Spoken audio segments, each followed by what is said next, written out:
პრემიერმა პარლამენტს ანგარიში ჩააბარა კორუფციასთან ბრძოლა მთავრობის მეთაურის დღევანდელ გამოსვლაში განსაკუთრებულად იყო აქცენტირებული. ამერიკასთან სტრატეგიული პარტნიორობის კონკრეტული გზამკვლევი დაღდგენისთვის მზაობა და 2030 წლისთვის ქვეყნის ევროკავშირში გაწევრიანების მიზანი. ასეთია საგარეო მიმართულებით ორი მთავარი გზავნილი.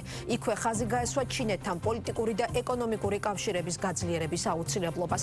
დაანონსდა ახალი ინიციატივები და გეგმები. სიღარიბე დღეს ერთ-ერთ მთავარ გამოწვევად 2012 წლიდან დღემდე უმუშევრობის განახევრება კი ერთ-ერთ მთავარ მიღწევად დასახელდა. 3 წელში სიღარიბის 4%-მდე შემცირება და უმუშევრობის დონის ამავე მაჩვენებლამდე დაწევა.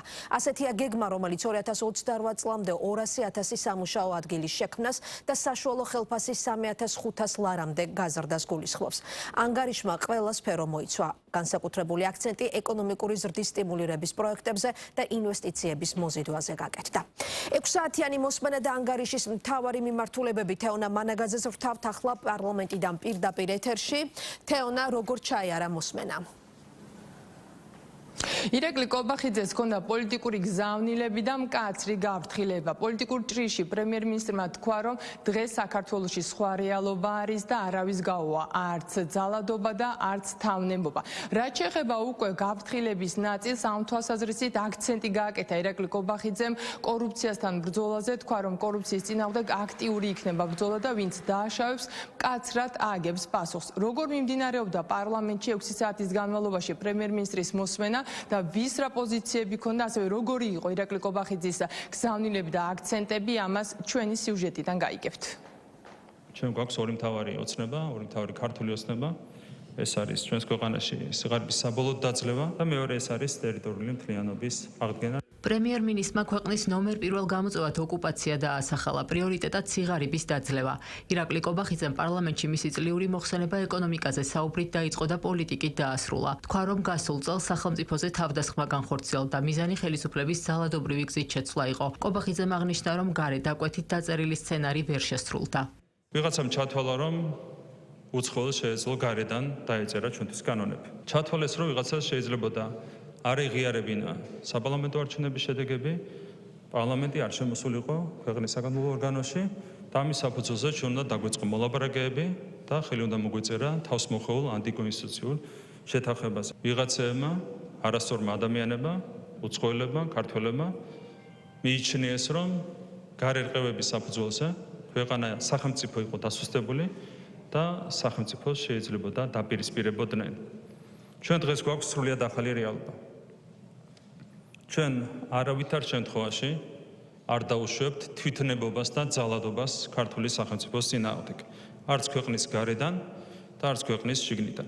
ირაკლი კობახიძემ ისაუბრა საგარეო პოლიტიკაზეც. ამბიციად 2030 წელს საქართველოს ევროკავშირში გაწევრიანება დაასახელა.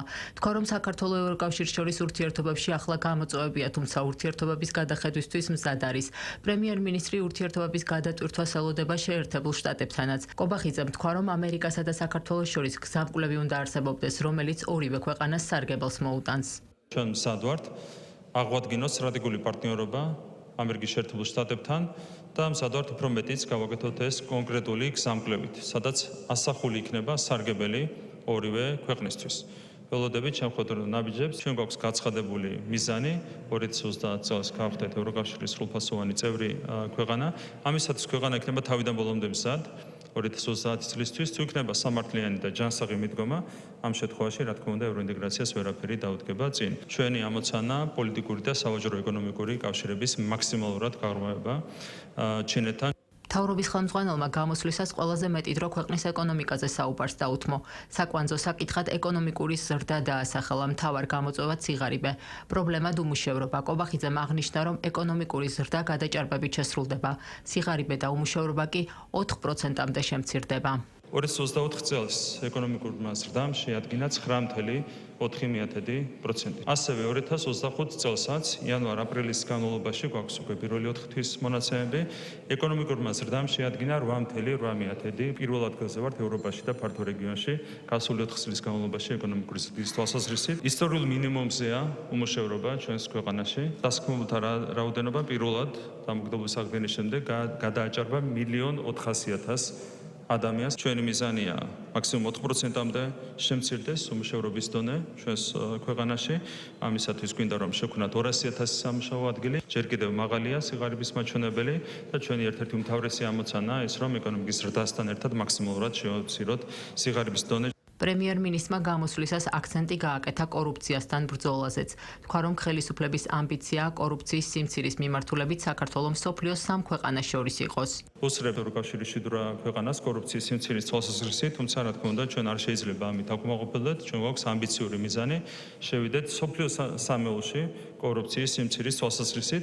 პოლიტიკური ნება არსებობს, დანარჩენი არის დამოკიდებული რა თქმა უნდა ამ ნების აღსრულებაზე. ყველა შესაბამისი უწყება იქნება ჩართული იმისათვის, რომ მაქსიმალურად დავასრულოთ კორუფციის რისკებისგან ჩვენი ქვეყანა და სახელმწიფო სისტემა. პრემიერ-მინისტრის გამოსვლის შემდეგ ანგარიშის მოსმენა კითხვა-პასუხის რეჟიმში წარიმართა. ირაკლი კობახიძეს კითხვებით 32-მა დეპუტატმა მიმართა. კითხვები მოიცავდა როგორც საგარეო პოლიტიკას, ასევე შიდა ინფრასტრუქტურულ პროექტებს. ისეთი პროექტები გავაჩერეთ, რომელთა გაჩერება ძალიან გრძელ ვადიანში ურტყამს სახელმწიფოს განვითარებას. სტრატეგიულად მნიშვნელოვანი ობიექტები. ჩვენ როცა ვლაპარაკობთ ეკონომიკის განვითარებაზე, მალე იქნება ის ზღვარი, როცა ეკონომიკის განვითარება შეუძლებელი იქნება, თუ არ გვექნება შესაბამისი ენერგეტიკული ბაზა. ფესებთან დაკავშირებით იყო აბსოლუტურად არასწორი პრაქტიკა დამკვიდრებული ამ მიმართულებით. მათ შორის იყო შანტაჟის პრაქტიკა, იყო შემთხვევები, როდესაც გამოყავდათ ხალხი და მერე წელში უჯდებოდნენ კონკრეტულ ინვესტორებს. ენერგეტიკაში და განსაკუთრებით გესების შენებლობის კუთხით ჩვენ ქვეყანაში გვაქვს ძალიან დიდი პოტენციალი. მაინტერესებს თვითკმარადი, როდის ექნება ქვეყანას ენერგეტიკაში ელექტროენერგია? ჩვენ გვაქვს გეგმა 2030 წელს მივახციოთ ასე ვთქვათ თვითკმარობას, როდესაც მოხმარებას გადააჭარბებს გამომუშავება. დაახლოებით 10,000 მეგავატი არის ამისათვის საჭირო და მივყვებით გეგმას. ბოლო დროს გახშირებული განსაზღვრულობებიდან გამომდინარე ხომ არ ფიქრობთ რომ გავამკაცროთ სასჯელი განსაზღვრულობასთან დაკავშირებით ეს არ უკავშირდება მხოლოდ კრიმინალურ შემთხვევებს, სხვა შემთხვევებსაც უკავშირდება. მე ვარ გამგაცრების მომხრე პირადად. ის სანქციები, რაც არის გათვალისწინებული სისხლის სამართლის კოდექსით განსაზღვრულობისთვის არ არის საკმარისი. მე პირადად მახსოვს ერთ-ერთი შემთხვევა მოხდა მკვლელობა ხულიგნური ქვენაგრძნობით და ადამიანს მიესაჯა 10 წლით თავისუფლების აღკვეთა. რა თქმა უნდა, ასეთი მიდგომები გადახედვა საჭიროებს. კითხვა-პასუხის შემდეგ ანგარიშის მოსმენა პოლიტიკური განცხადებების ფორმატით გაგრძელდა. ეს მსოფლიო იარაღზე იყურება და ბევრი ელოდება და ახლა ცდილობს საქართველოს ჩართოს ღია დაპირისპირებაში. ამ ქვეყნის უბედურებას ბევრი ელოდა როგორც ქვეყნის გარეთ, ასევე ქვეყნის შიგნით.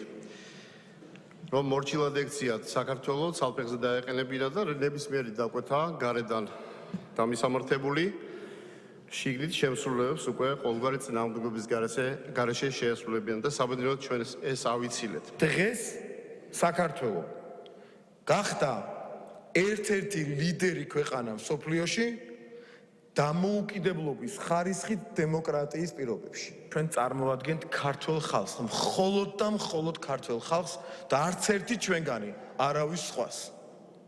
და თუ კი რაიმე იქნება გასათვალისწინებელი, ვდევთ პირობას ქართული ხალხისა და ერთმანეთის წინაშე, რომ არც ერთ შემთხვევაში უპირატესად არ გავითვალისწინებთ არავის გარდა ქართული ხალხისა. პრემიერ-მინისტრის წლიური ანგარიშის მოსმენის შემდეგ საგაზაფხულო სესია დაიხურა, თუმცა საკანონმდებლო ორგანო მომავალ კვირას საქმიანობას რიგ გარეშე სხდომების ფორმატში განაგრძობს.